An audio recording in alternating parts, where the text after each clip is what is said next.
Hi,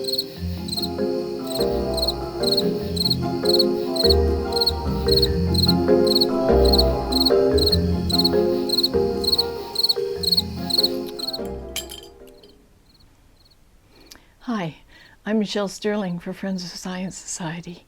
I was just contemplating having an alternative protein here as I go through the Bill C-293, an act respecting pandemic prevention and preparedness. The food professor, Dr. Sylvain Charlebois, has raised some concerns about this Pandemic Prevention and Preparedness Act, which has already passed third reading in the House and is going through second or third reading in the Senate. Because part of it includes a regulation of commercial activities that can contribute to pandemic risk, including industrial animal agriculture, and promote commercial activities that can help reduce pandemic risk, including the production of alternative proteins. So, that would be guys like this, maybe with a little topping of crickets. Now, you may think, oh, well, that's very tinfoil hat-ish to think that way. But in fact, Canada did have a pandemic plan in 2006 that was signed off by Dr. Theresa Tam. And it also included the fact that these kinds of pandemics are cyclical in nature. They generally originate in South Asia, partly due to the climate there and partly due to the various kinds of foods that people eat or how they eat them. And so sometimes, things can jump from animals to people.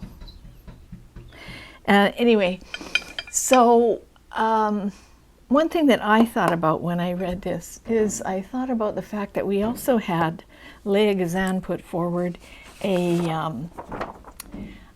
an act respecting a climate emergency action framework. Now that was a couple of years ago and it never did get very far. But you see, in September of 2021, there was an article in Journal Metro wherein a number of climate activist type people were suggesting that one way to have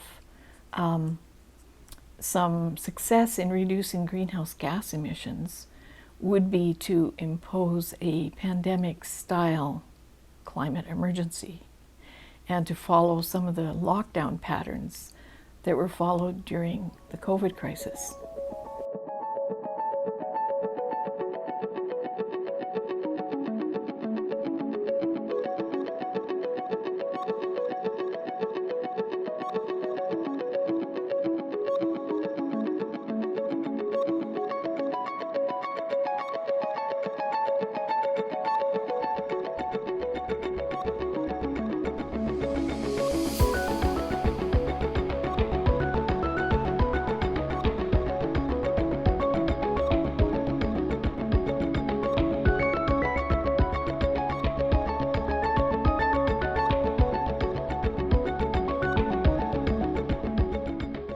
Now, the other thing that struck me recently is that I just read that one of the alternative protein cricket plants in Canada actually, I think is going bankrupt. And we have a few $1 million invested in it.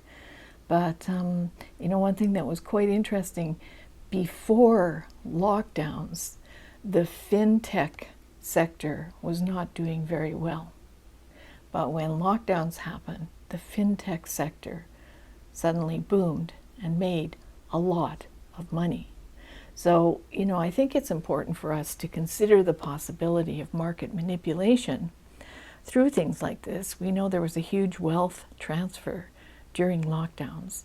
And while it's important, of course, to take care of the community and our health and to be prepared for these kinds of eventualities, because they apparently happen 3 to 4 times a century. It's kind of a cyclical thing.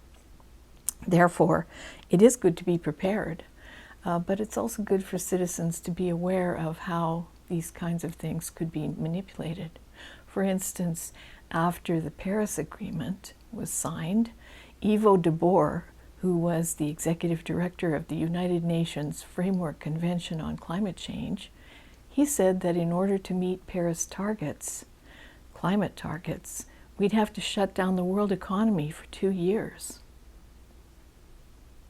And also, in 2016, which was a year after the Paris Agreement was signed, Arup, a consulting firm, came up with a plan for cities called Deadline 2020, and it called for people to be rationed to have a carbon footprint of 2.9 tons CO2 equivalent.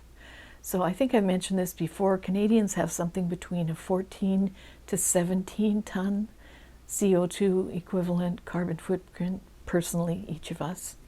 So just imagine what life would be like for you trying to survive on 2.9 tons CO2 equivalent.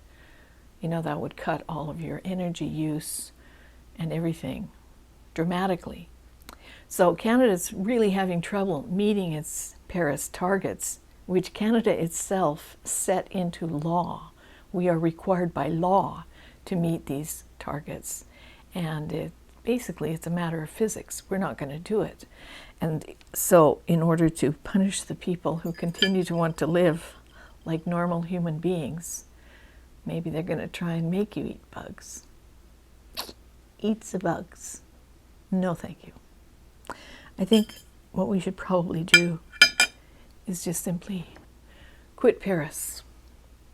And the other thing we should do is celebrate the miracle of carbon dioxide.